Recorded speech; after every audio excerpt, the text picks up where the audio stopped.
Good morning, y'all. We are back with another edition of DNVR Rams Live. As always, I am your host, Justin Michael.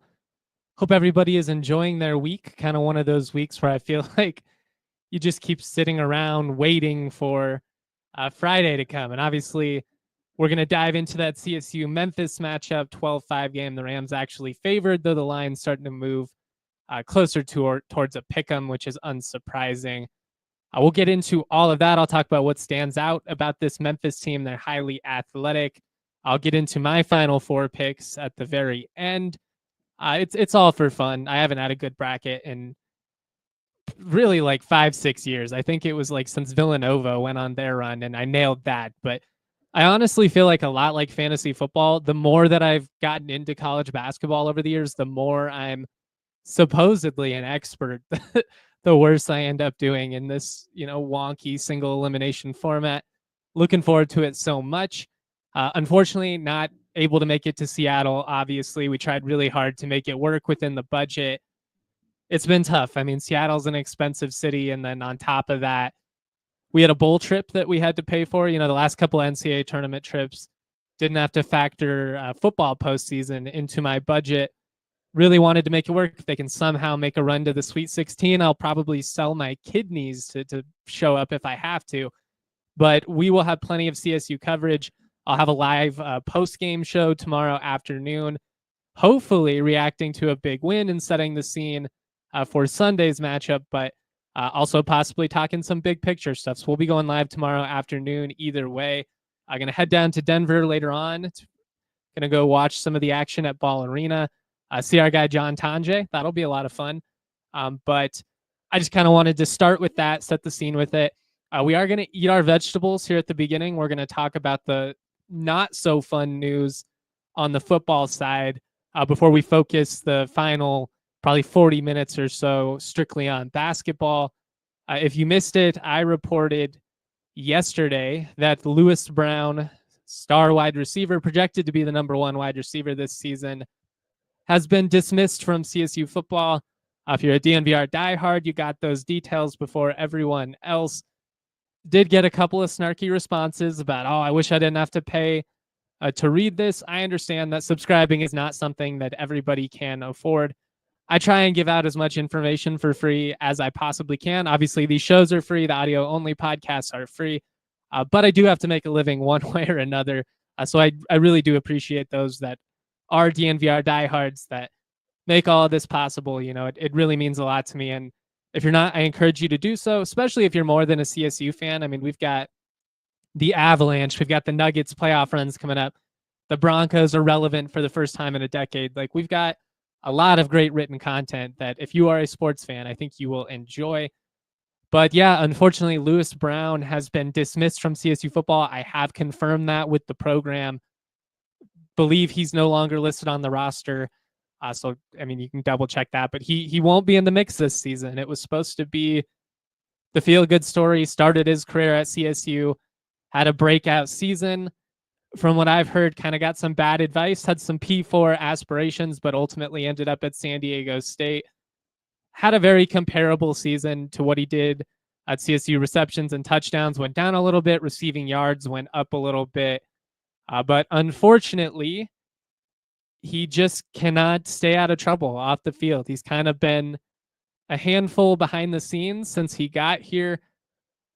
He had a really good relationship with Chad Savage, and I think that Savage was a big reason why they were able to keep things in check for the most part. I don't want to call him a babysitter for him. I think that's a little bit, offensive, but I mean, yeah, he was kind of his watchdog. And as soon as Savage left, I had some concerns about how this could potentially play out down the line. thought they would at least make it to fall. So that was definitely a disappointment. But if you missed it, he was dismissed for shoplifting, which really dumb. I mean, just objectively, like a dumb thing to do when you're making six figures in NIL and you have an opportunity to play your way into the NFL draft. And that's what's so heartbreaking about this whole scenario. LB can play. Like he can be a number one wide receiver. He was looking good behind the scenes from what I've heard, like looking big, looking athletic. And it's just unfortunate that this is how it's going to play out. I'm sure somebody will give him another shot at some point just because he is such a talented wide receiver. He can make your offense better if he can, keep things in line and prevent himself from getting in trouble away from the football field. But just a disappointing situation. I have had some people bring up the Avery Morrow situation and kind of be like, wow, like we're going to kick LB off the team for that, but we hung on to Avery Morrow, who, got an assault charge.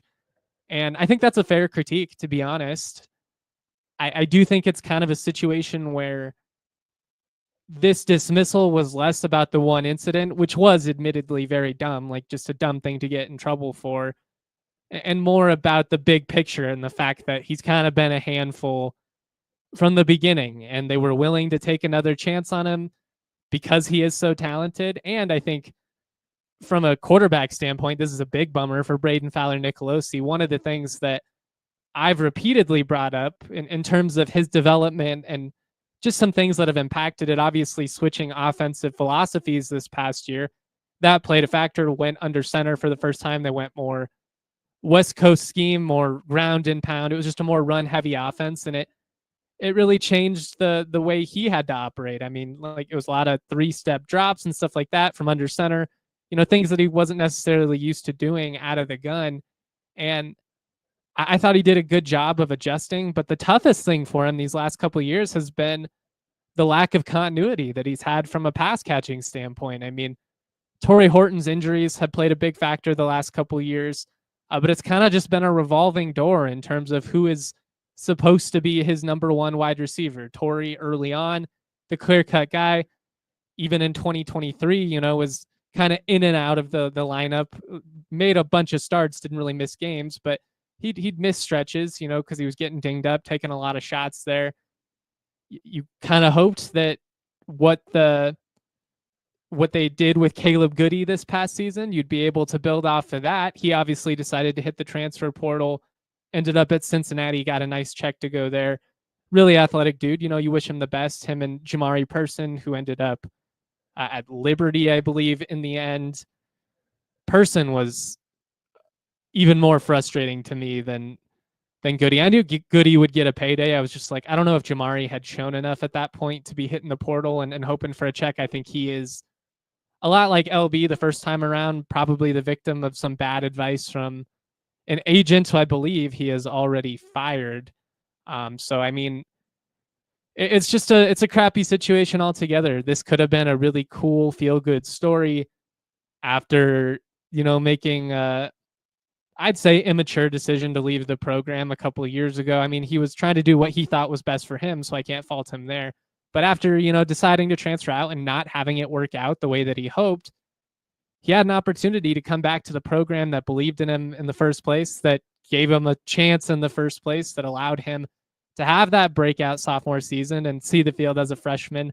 Although him and Justice Ross Simmons admittedly saw the field the 2022 season, their freshman year, before they were probably ready for that. It was more of a necessity move than, man, these guys are killing it, we're ready for them to torch the world. But I just felt like he was in line as long as he could have stayed healthy to basically put up Torrey Horton type numbers in this offense. I feel like with the moves that they've made since the end of the regular season, and with some of the comments that Jay has made in terms of players and the level of athleticism you have on your roster being a big factor in dictating what your scheme is going to be, the type of offense that you are going to run, it just kind of felt like we were going to see a team that let it rip. And I still hope that kind of is the plan. I don't think you just completely abandon what you establish in the ground game, especially given the running backs you have on the roster. I mean, Dupree, Marshall, these guys have an opportunity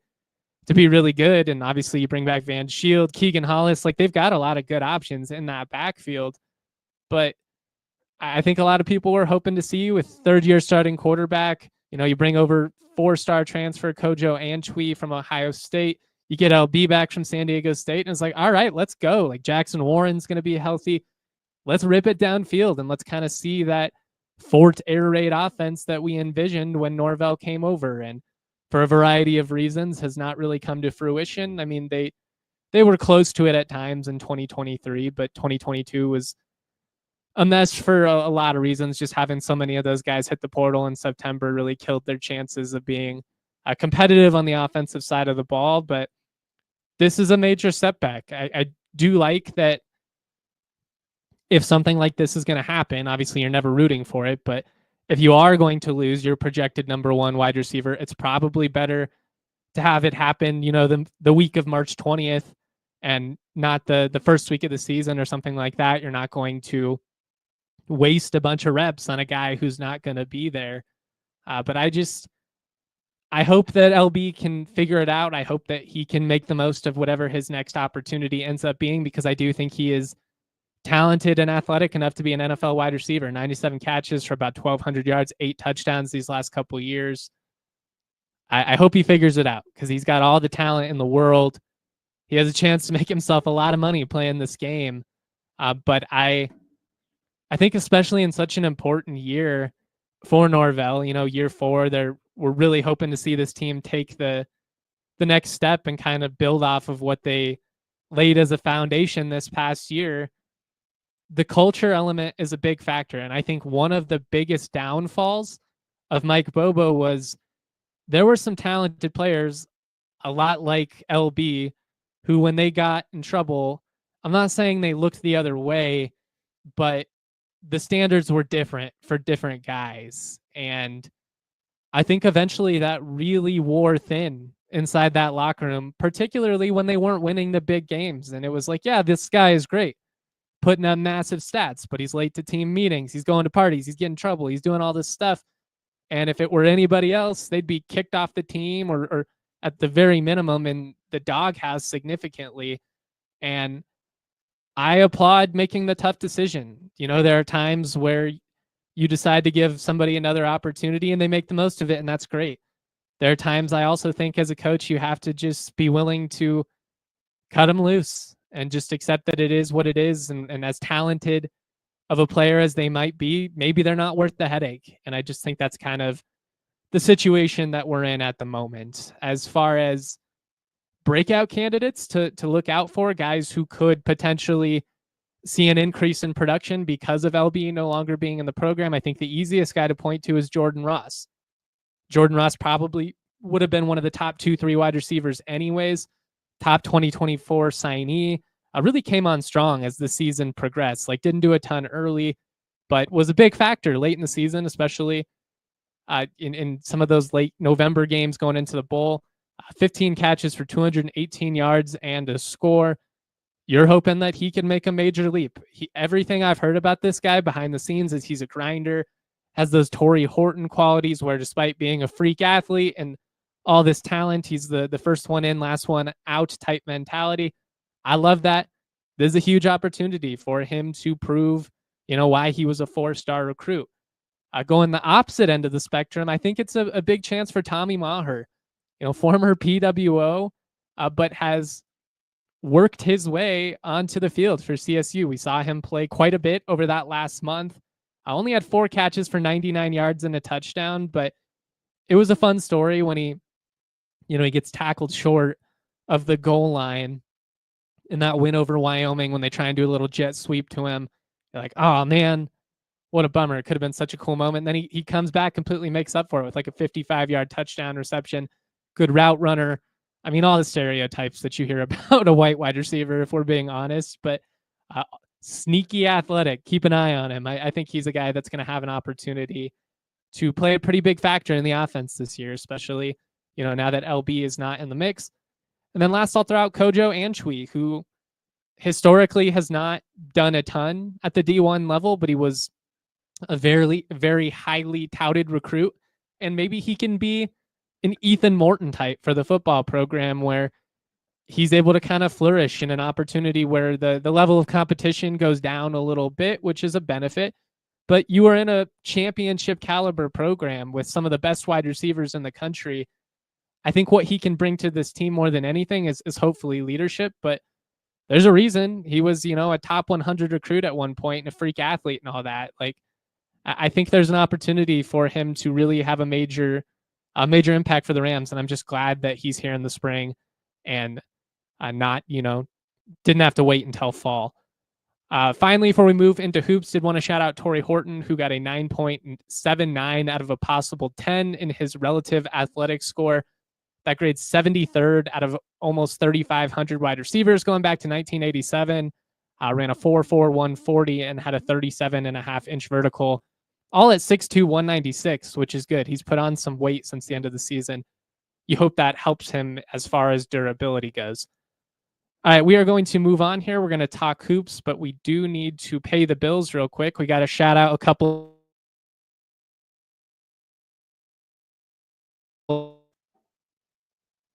All right, I want to start with our friends at Coors Light, who encourage you to choose a chill mindset between work, between social media, between everything that life throws our way. It's easy to get worked up. You want to make sure that we don't let the noise ruin our chill. We want to rise above it, and we want to just continue to do the things that allow us to keep that proper state of mind. I mean, you know the drill. We've been talking about this for months and months.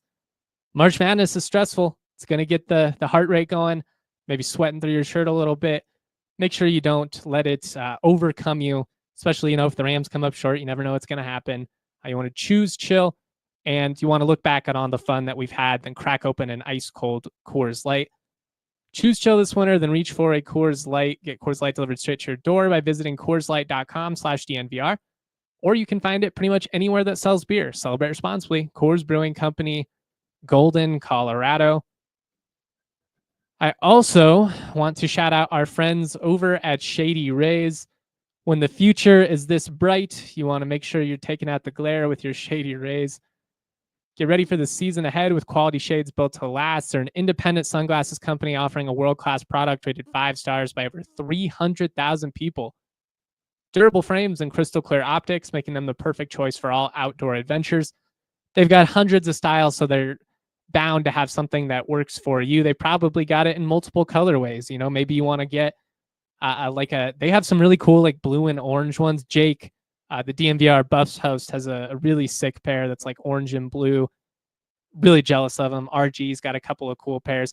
I usually keep it simple, go with like the classic cat eye looking frog skin type glass, but exclusively for our listeners, Shady Rays giving out the best deal of the season. Go to shadyrays.com, use that code DNVR for 35% off polarized sunglasses. Try for yourself the shades rated 5 stars by over 300,000 people. All right, before we turn our attention to this matchup with Memphis, which is going to be really interesting, I'll be honest, there's so many people picking CSU on a national level that it has me feeling incredibly nervous. I don't know what to do with my hands with all these teams, all these bracketologists, all these experts, putting their faith in the Rams. Jay Wright was raving about him the other night before the first 4 broadcasts.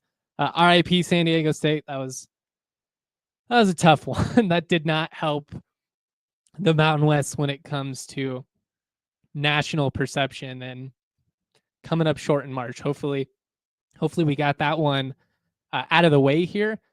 And CSU, New Mexico, maybe Utah State. I said it the other day, but I feel like CSU and New Mexico trending the right direction, whereas it kind of felt like San Diego State and Utah State maybe going into the field, running on fumes. Not too dissimilar to what we saw from CSU this past season. I mean, it's a gauntlet of a schedule. It's a long stretch. And I think one of the things that gives me the most confidence about CSU at the moment, their depth, their at the moment health status, knock on wood, that can change really fast.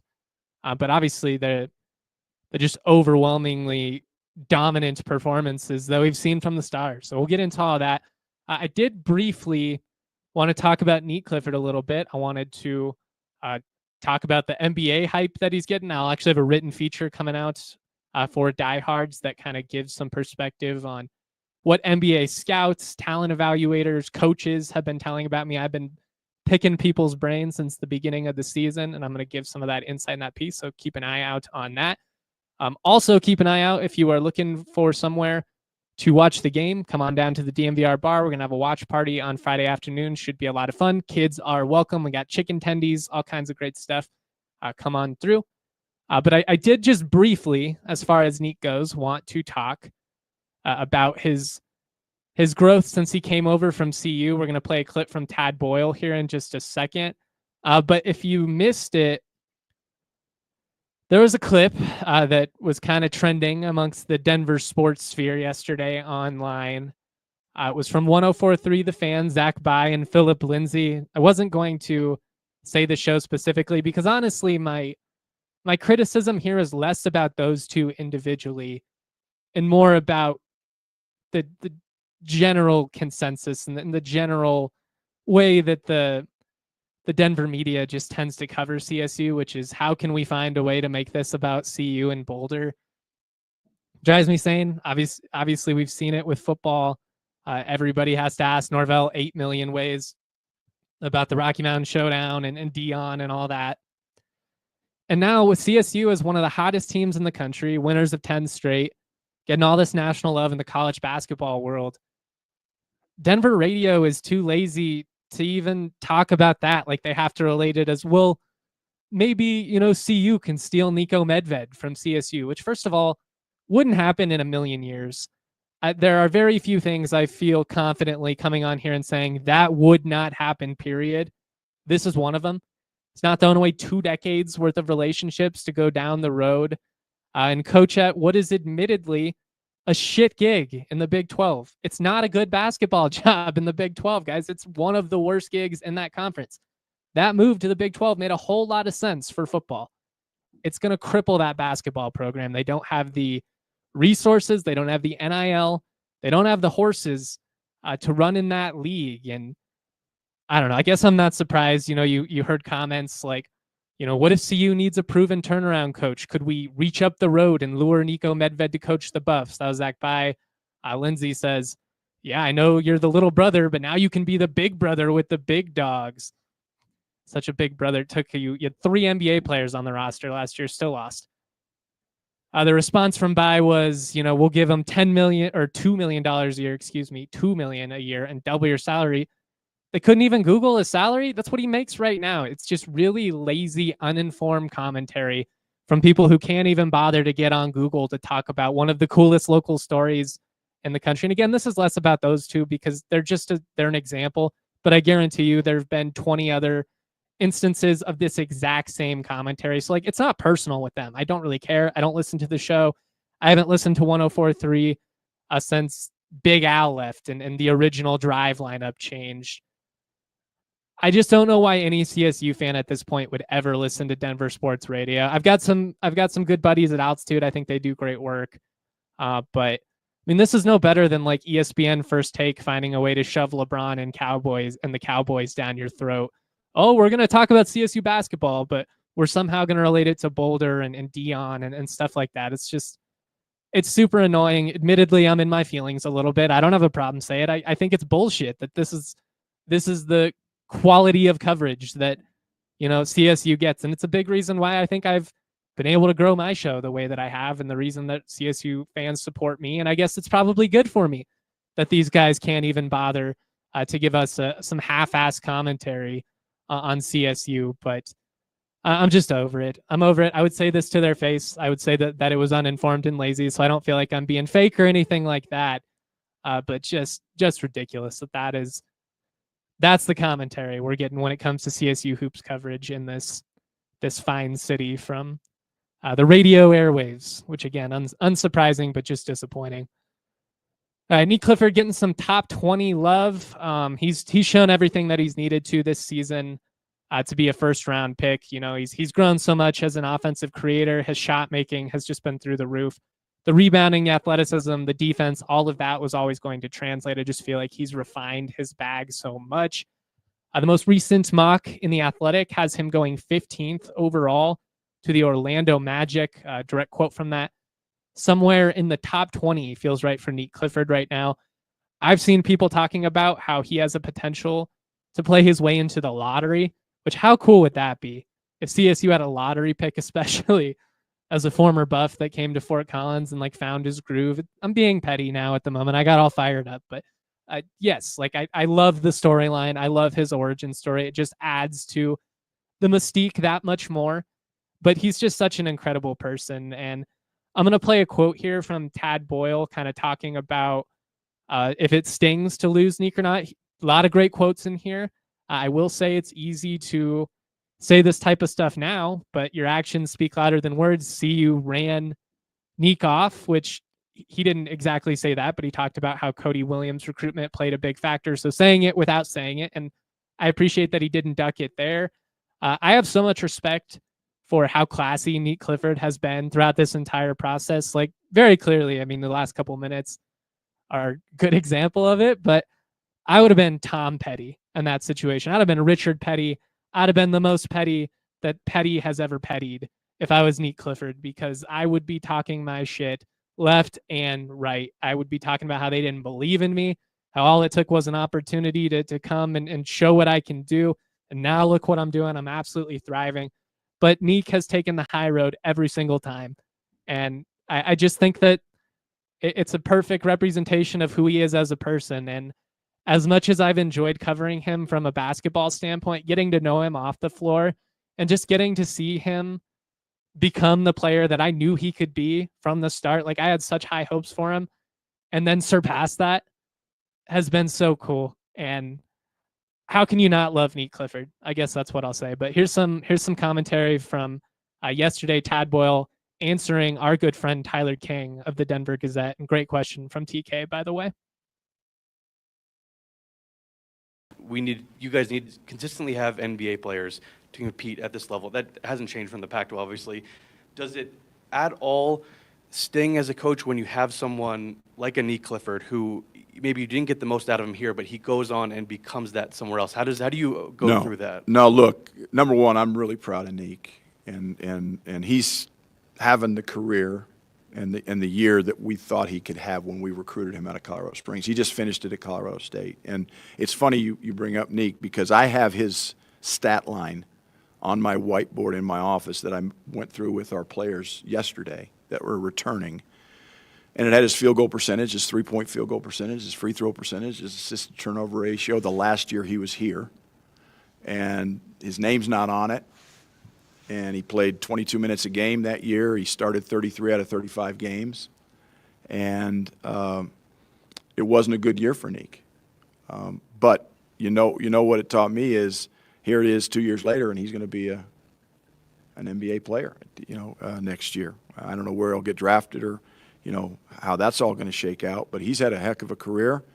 And it reaffirms to me it's a process. It took Nique Clifford 5 years to have this year. And it doesn't happen 1 year or after 2 years or sometimes even after 3 years. And maybe he needed a fresh start. I know our signing of Cody Williams had a lot to do with Nique leaving. It wasn't because he didn't like Colorado or Colorado didn't like him. He felt like he needed a fresh start. I respect that. I'm happy for him. He's a wonderful person, wonderful family, and I couldn't be happier for him. So, but it's interesting you bring him up, because that's something I'm talking about with our players. They've heard the Derek White story, they've heard the Jabari Walker story and the Spencer Dinwiddie story, and all the stories that we have to tell in the recruiting process. But now, what our players need to understand and hear is that you can still get to where you want to get. It's just going to take some time, and you have to respect the process. And in today's world, those kids see that exit sign and it's blinking pretty darn loud for them, and they're hitting it a lot quicker and faster than they used to. And I'm trying to slow it down a little bit and make them understand you got to put in the time, you got to put in the effort. And the grass sometimes may look greener, sometimes it may be, many times it's not. So for every, Nique Clifford is a great story, for him. how many guys have transferred and it hasn't worked out. And the transfer has always been a part of college basketball, always will be. Football too, that's just part of it. I'm not trying to get away from that. I'm just trying to get my arms around it a little bit, especially in today's climate. And it's harder and harder. All right, I'll give a couple of thoughts on that here in just a second. We got to take one more quick break, shout out a couple other partners, and then we'll really set our sights on this CSU-Memphis matchup. All right, I want to shout out our friends over at Mando. They're a men's deodorant brand hyper-focused on keeping every aspect of a man's body smelling fresh and clean. They mean every aspect. This isn't just your traditional underarm deodorant. Of course, it does work for your underarms, but you can put it on your pits, your belly, your balls, your butt crack, your grundle, and more. Grundle makes me laugh every time. I'm not going to lie. Their scents are geared towards men with options like bourbon leather, Cloverwoods, Mount Fuji, and Pro Sport. What's really cool is it was created by a doctor who saw firsthand the way that men's BO was being mistreated, misdiagnosed. And it's not a traditional underarm deodorant. It might be enough for some. It's not enough for most guys. You don't want to be smelly, especially while you're watching March Madness, sweating out those bets, sweating out your bracket. Check out Mando. Their starter pack is perfect for new customers. You're going to get solid stick deodorant, cream tube deodorant, plus 2 free products of your choice, like the mini body wash or deodorant wipes. You're going to get free shipping on top of that. As a special offer for our listeners, new customers can get $5 off a starter pack with our exclusive code. It equates to over 40% off your starter pack. Use the code DNVR at shopmando.com. That's shopmando.com. Please support our show. Tell them we sent you. Smell fresher, stay drier, boost your confidence from head to toe with Mando. I also want to talk about Rugged Road, who has some of the best coolers around. What's really great about Rugged Road is how unique they are. They're really versatile. They're perfect for tailgating. They're perfect for camping, hunting, all of that fun stuff. One of their greatest selling points, they will float upright no matter what. If you've got it on the river or something like that, you don't need to worry about all of your stuff inside, spilling out, a bunch of beers going in the river, something like that. It's super lightweight. It's not one of those old school 70s, 80s coolers that weighs 30 pounds. And when you get ice and everything else in there, you're getting a workout in. And like I said, really versatile, perfect for outdoor activities, fishing, tubing, tailgating. Rugged Road is good for everything. Get ready for your summer adventures ahead with Rugged Road coolers. Just go to ruggedroadoutdoors.com. Use that code DNVR for 10% off your order. Lightweight, durable, always floating upright, perfect on land or on water. So leave that old heavy cooler at home and get yourself a better cooler for the new season. Rugged Road, your ultimate outdoor companion. All right. I thought there were some really good quotes in there from Tad in terms of the process. I also, in principle, agree with him that the grass isn't always greener, though it certainly was for Nique in this case, and that cash is going to be greener as a result of it. But I just thought that perspective was interesting to hear. Did get some people with relationships to Nique that kind of responded to that online, who are basically like, this guy's lying through his teeth. I'm just sharing what was commented, but interesting quote there. And again, CU's taken the high road. CSU and Nique have taken the high road with this whole situation as well, which I think is commendable and respectable. And, ultimately it's a situation that worked out probably fine for both sides. Like CU, they went to the tournament last year. Cody Williams, his top 10 pick, all that stuff. Nique, he gets a chance to reinvent himself in Fort Collins and goes from being a guy who's being run out of a program to potentially a lottery pick, and just doesn't get much cooler than that. And I wanted to kind of hit on that.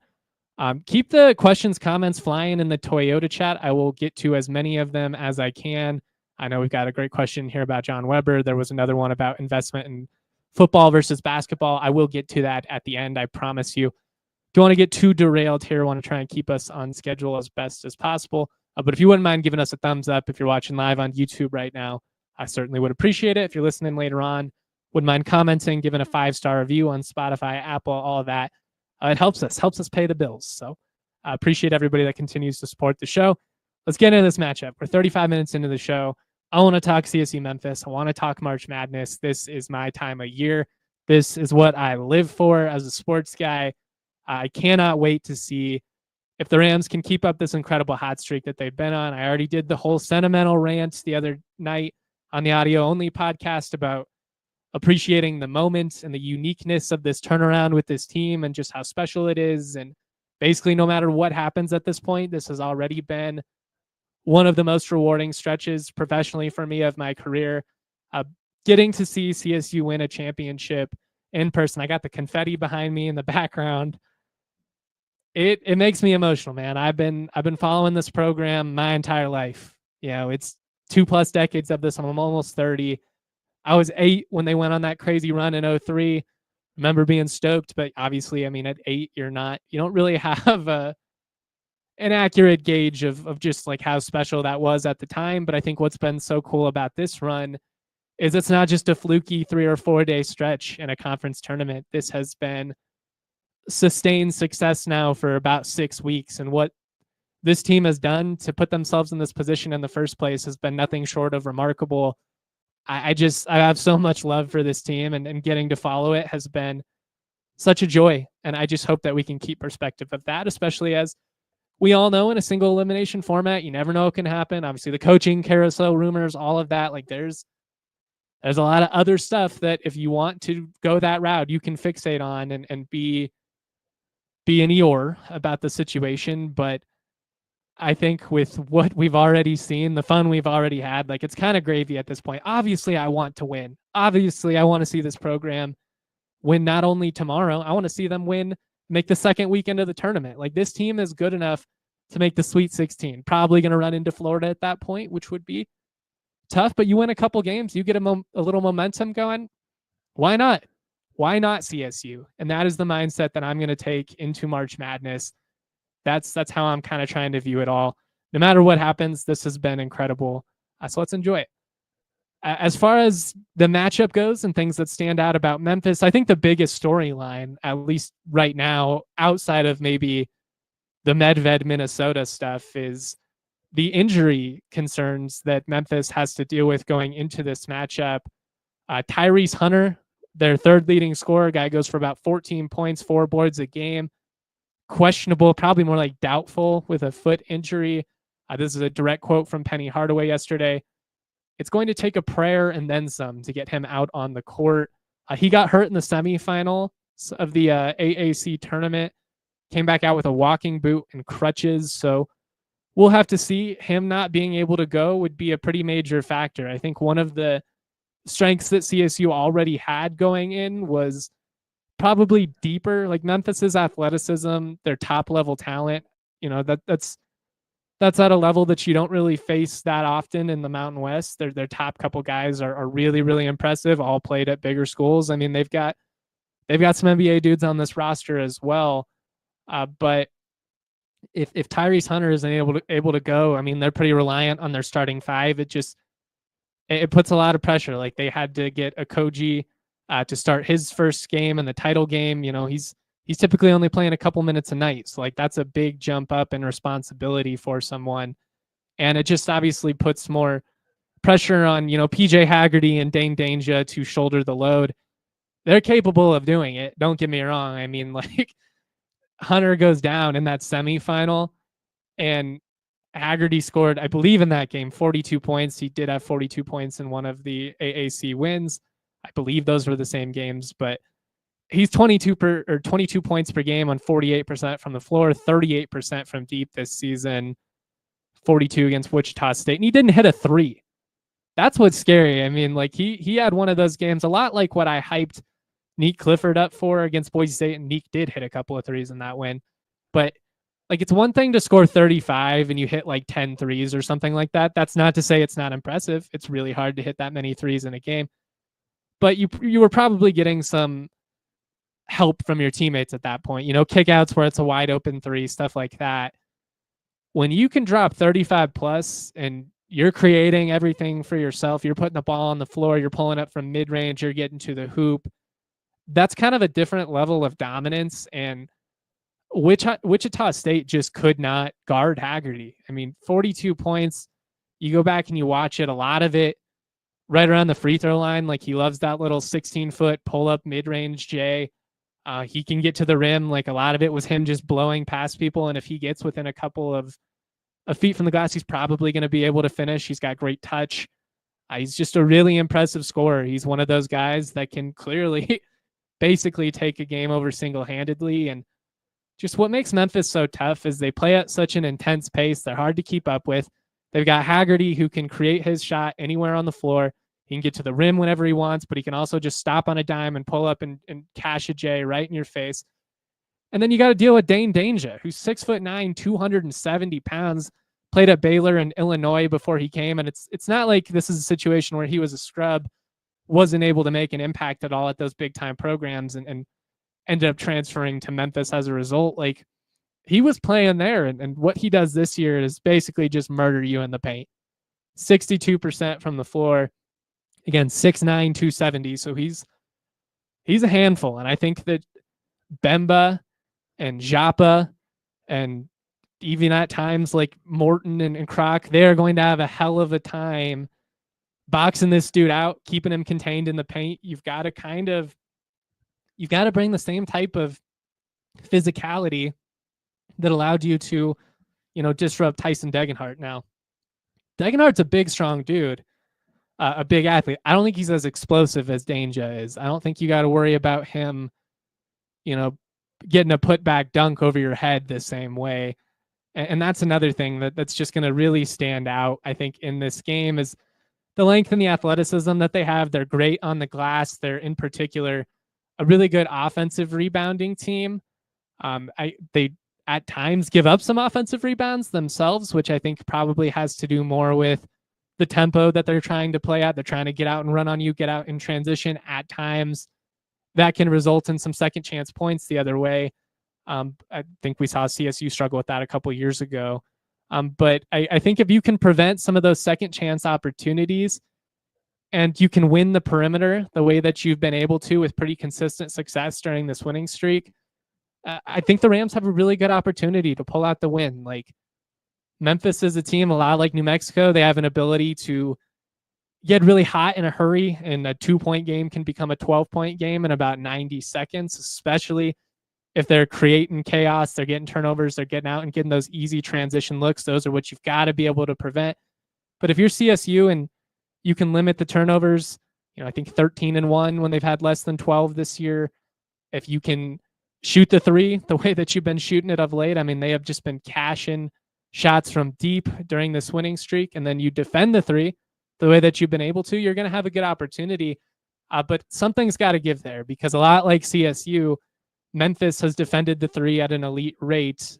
They have also been one of the best 3-point shooting teams in their league. 39% as a team, only giving up 29%. I believe those stats are in league play, not the whole season. But that matters to me more, to be honest, because it's more indicative of who a team is right now. And I think, whether you want to look at CSU last year, the team they were in November was not the same team they were in February when they were, kind of running on E and trying to limp their way past the finish line. San Diego State, another great example. That team beat Houston in November. They didn't look like they could hang with San Jose State, with the performance that they gave against North Carolina in the tournament. Who you are right now matters to me more.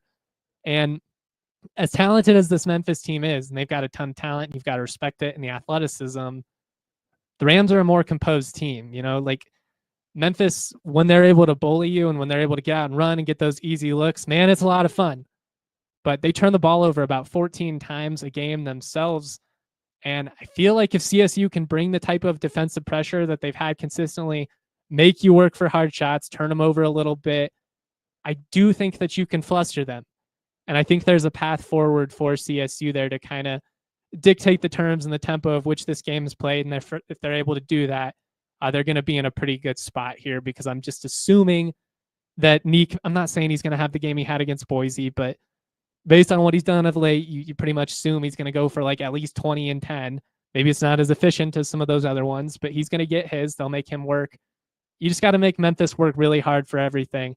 And I think if you can fluster them, particularly early on, you have a chance to really get some confidence and momentum going. And I'm not saying like the Virginia game, like that was, I think it's going to be a tight one that comes down to the end, but maybe it could be more like the Nevada game in Vegas recently where, you're up like 6-8 points throughout, firmly in control. Sure, they were always within striking distance. You need to make sure you don't have too cold of a stretch where everything falls apart.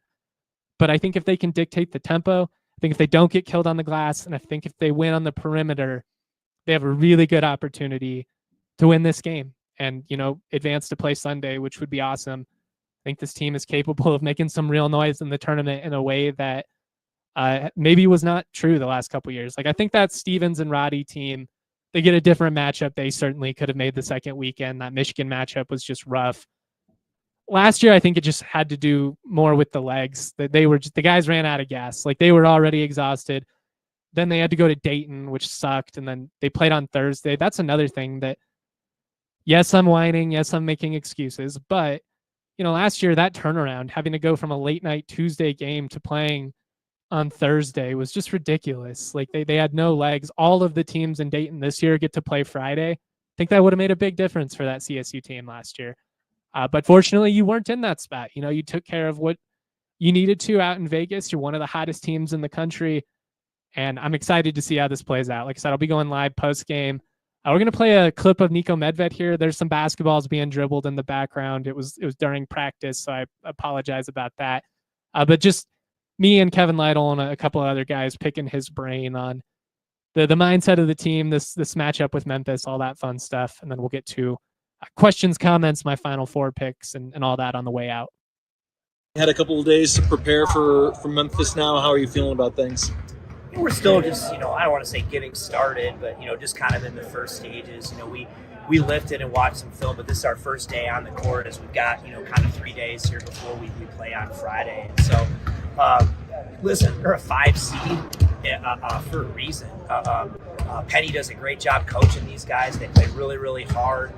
They do a lot of different things defensively, and they got some really, really talented scorers that are hard to guard. So it's going to be a real challenge. And I'm also sure that they're tired of listening to everybody tell them that, CSU's favored against them. And trust me, okay, I know what's going on there. They are using that to try to motivate themselves. How are you keeping that from letting your guys get a little comfortable?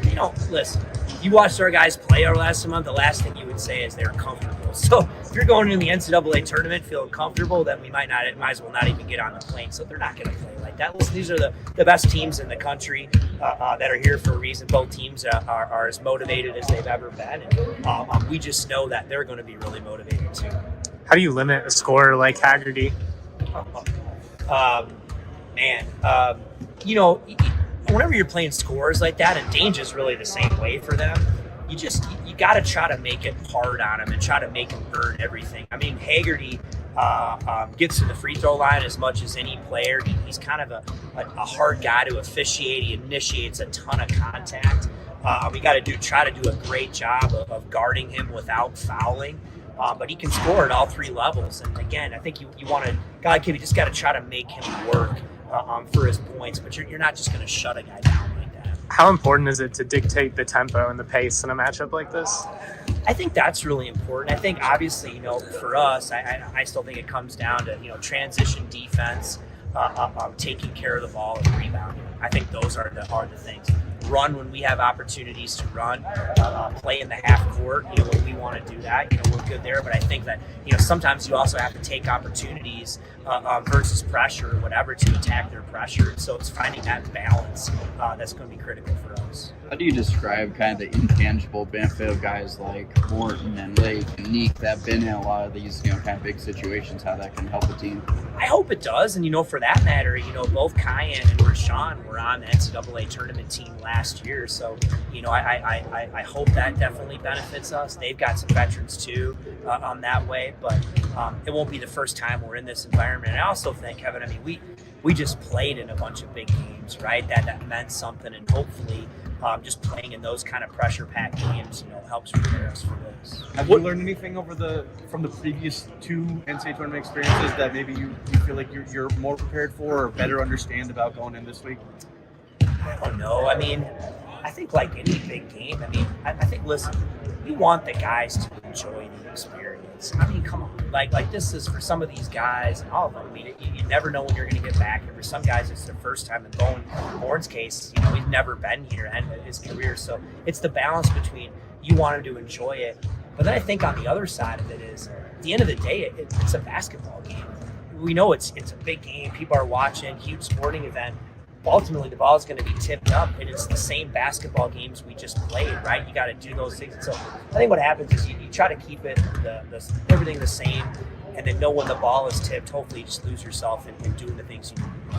All that said, what is the pressure like going into the NCAA tournament? Even though you're a double-digit seed, but you have the favored, all that stuff. What's the pressure like? I don't know if it's pressure. I just think there's obviously nerves, butterflies.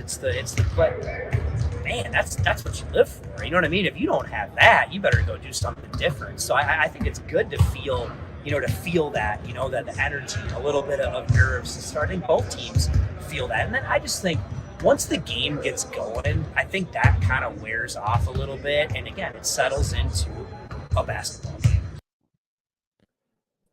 Appreciate Niko giving us some time before they went out to Seattle. Obviously, huge matchup coming up tomorrow morning, 12 p.m. Mountain Time.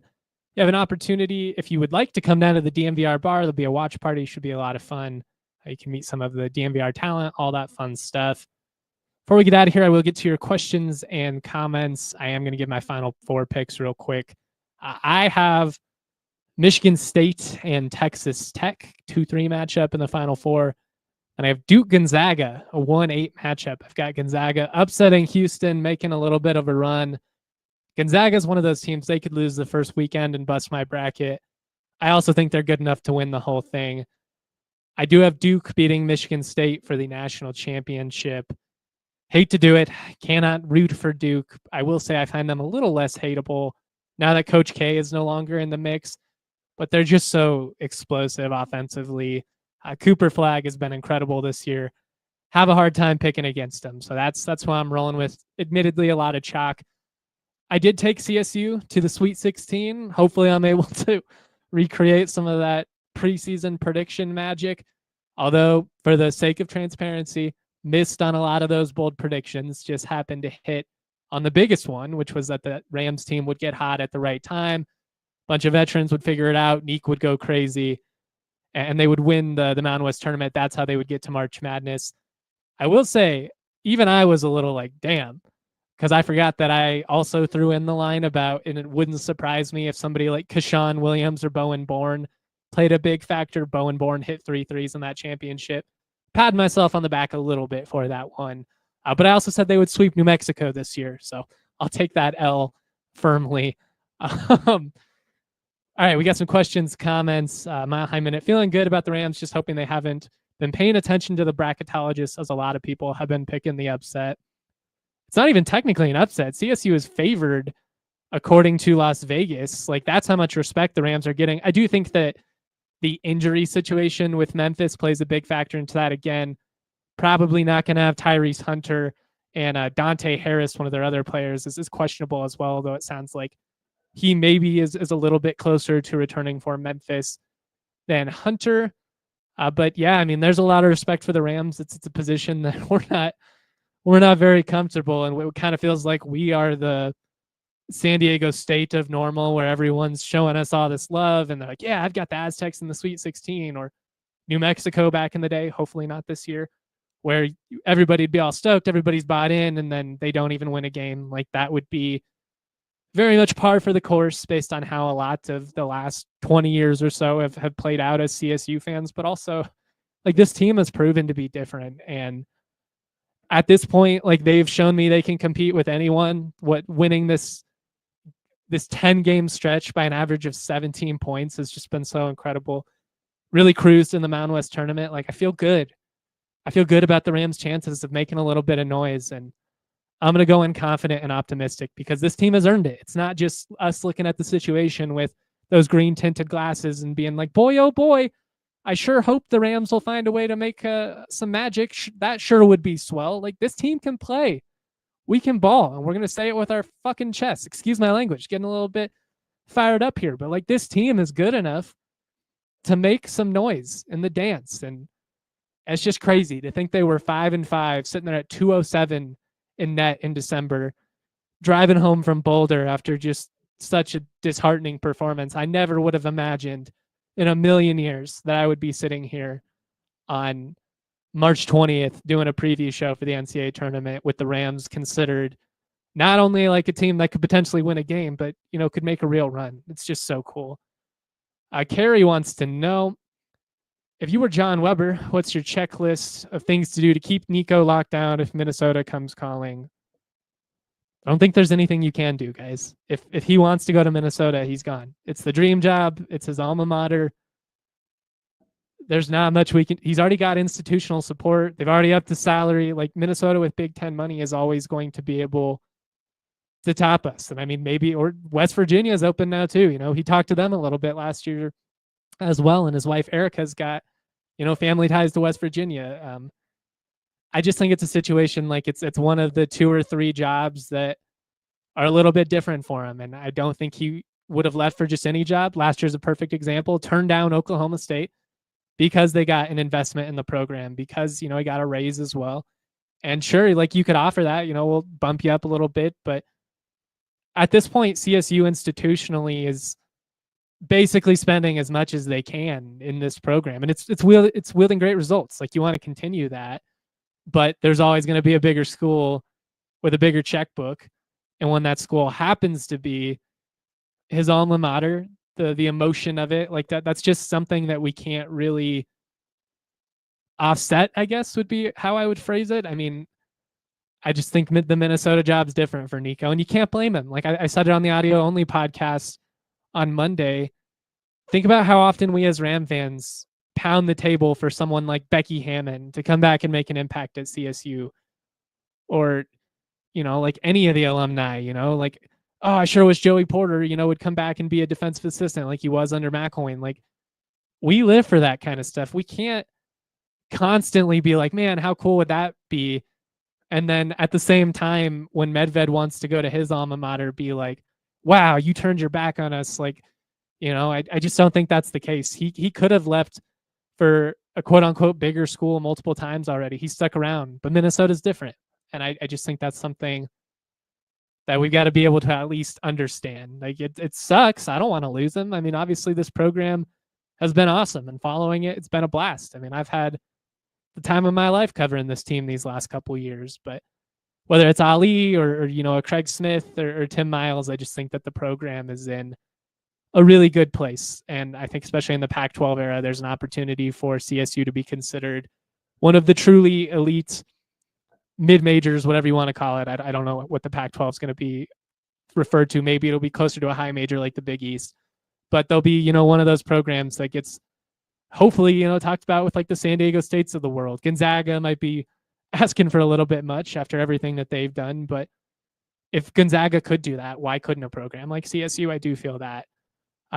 AO Derbyshire says, why keep wasting millions and millions on mediocre at best football team and a broken NCAF? Focus on basketball program, embrace it. We get to compete at national tournaments most years. Yeah, I mean, I've heard people talk about this before, and there are times, especially like during the Adazio era, where you look at like the difference in the staffs and be like, man, imagine if Medved had this football budget. But the reality is that football is what pays the bills. And a mediocre at best football team will still probably make more money than an NCAA tournament basketball team. That's just the cold, hard truth. I even, you know, like from my show metrics and stuff like that, you know, can tell you that me talking about some potential recruit will do like 5 times the numbers of a basketball feature. And it bums me out because I personally am a college basketball sicko. Like, I live for it. If I can only cover college basketball, honestly, I'd probably do it just because I have so much fun in football. As much as I love college football, it just takes itself so seriously. And basketball is a little bit more loose. You get better access, you get to know the guys better. Like, I just enjoy that process more. But finances is the ultimate answer there. You have a chance to make more money in football. And that's kind of what it comes down to. Simple as that. All right, we're going to get out of here in just a second. I do want to shout everybody out one last time for the support that they've shown. It's been a really fun year. I hope that we've got plenty of more college basketball to break down.